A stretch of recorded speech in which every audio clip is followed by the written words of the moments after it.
In this example, I'm given a right triangle, and I know it's a right triangle because of the little marking down there in the corner, the little square, and I'm told to find the length of the hypotenuse, which is c.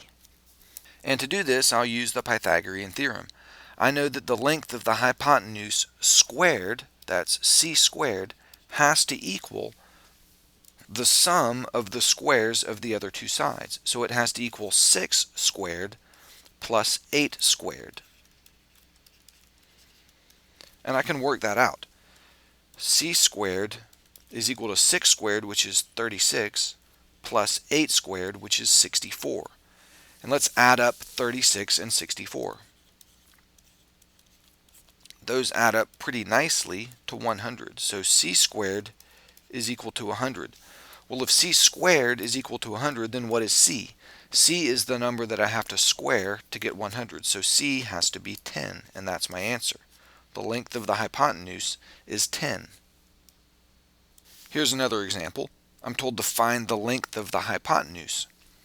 Well, side C, the hypotenuse, squared, has to equal the sum of the squares of the other two sides. So it has to be 7 squared plus 24 squared. C squared is 7 squared plus 24 squared.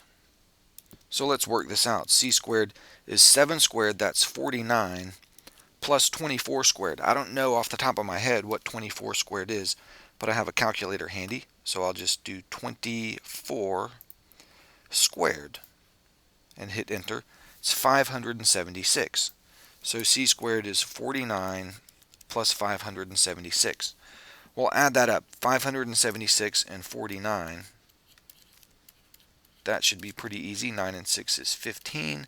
7 and 1 is 8, and 4 is 12. I get 625. So c squared is 625. That means that c is the square root of 625. So let's figure out what that is. The square root of 625. I can do that on the calculator too. The square root of 625 is 25. And that's my answer. That's the length of the hypotenuse. If one leg is length 7 and one leg is length 24, then we know that the length of the hypotenuse is 25. In this example, we're told to find the length of side B. And again, we're assuming this is a right triangle here.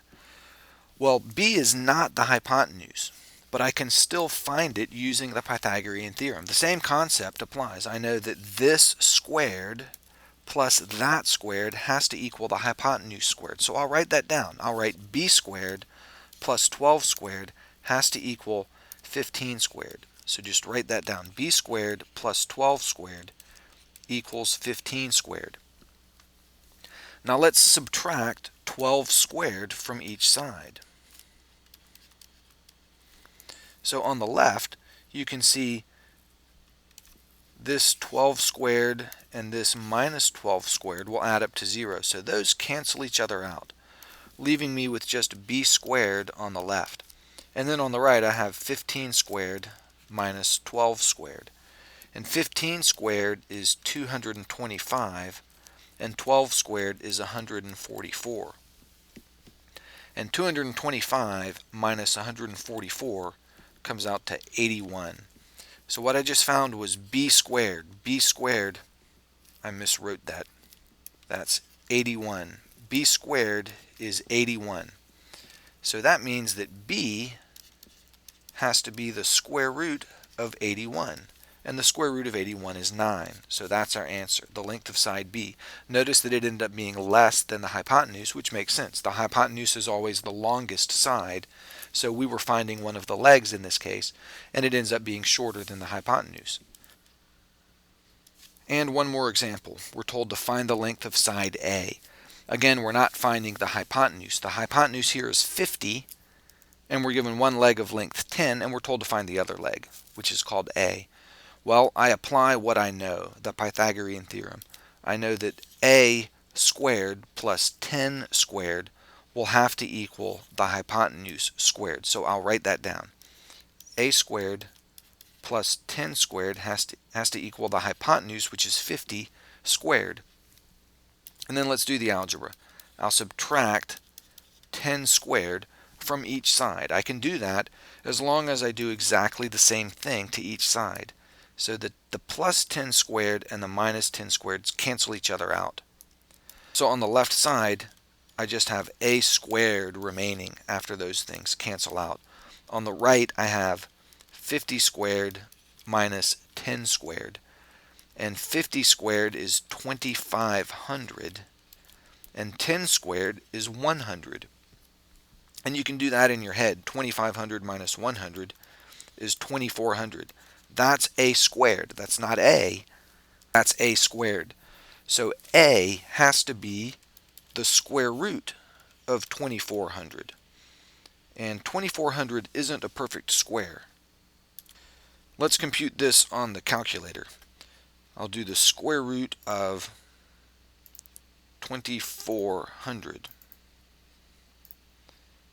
And I end up with 48.98979,486. I'll round that to 48.99 as my answer. It's almost 49, but not quite.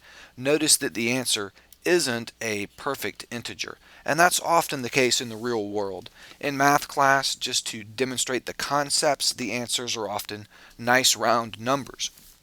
In the real world, if you're actually doing something like building a house or designing a bridge, or doing something with some supports that show up at an angle and right angles are formed, it's not very common to have the numbers in the real world work out to be nice round numbers. So I always put in some examples like that.